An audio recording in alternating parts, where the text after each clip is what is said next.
Hello, and thanks for attending this year's Jewish Federation Campaign Kickoff. A few announcements before we move on. Where did I put the announcement?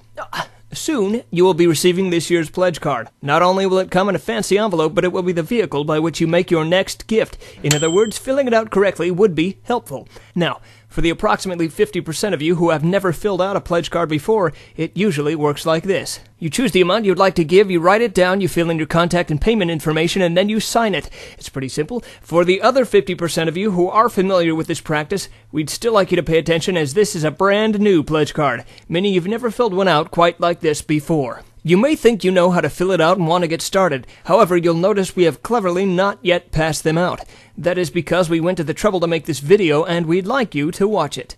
Now, there are two sides to this fancy new card. Please feel free to ooh and ah at this time. Nothing? Okay, moving on. The first side is pretty standard, so let's begin with that one. At the top, you may see the words, "Thank you for your previous gift." You'll also see that we have gone out of our way to make suggestions for this year's gift. So basically, we thank you for what you gave last year, and yes, you knew it was coming, now we'd like more. If our suggestions don't match your ideal number, please feel free to write in your own. Large amounts are always welcome. Moving on. You will then fill in your name, address, and the rest of the requested contact and payment information. You'll also notice a small box with black and white markings in the bottom left corner. This is not a printing error. Feel free to scan this QR code to get more information on the Jewish Federation of Greater Seattle. If, however, you don't own or know what a smartphone is, well then, just pretend it isn't there.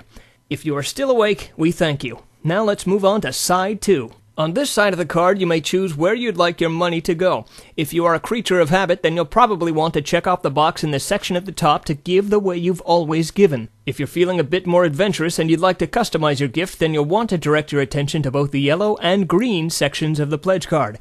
In the yellow section, you may divide up your gift among any or all of the 5 categories listed. By doing so, your gift will go to the programs and organizations in each impact area you choose to support. If you are perhaps the person at Starbucks that orders a grande half-calf non-fat cafe mocha with extra whip and you know who you are, then you may want to venture into the green section, where you'll not only get to choose among the 5 major community impact areas, but which specific priorities within those areas you'd like to support. Once you've made your selections, you'll want to make sure to sign and complete your pledge card. Please keep in mind that this fancy new pledge card, while it looks nice, is not a souvenir, so please don't take it home with you. Now, before you make any final decisions about how much you'd like to give and where you'd like your money to go, more people are going to talk and show videos in an attempt to pull at your heartstrings. Please humor them. It'll make them feel important. And don't hesitate to ask any questions. It'll actually give your row captain something to do. We want you to have an enjoyable evening, and let's be honest, this speech isn't helping. That said, I'm done.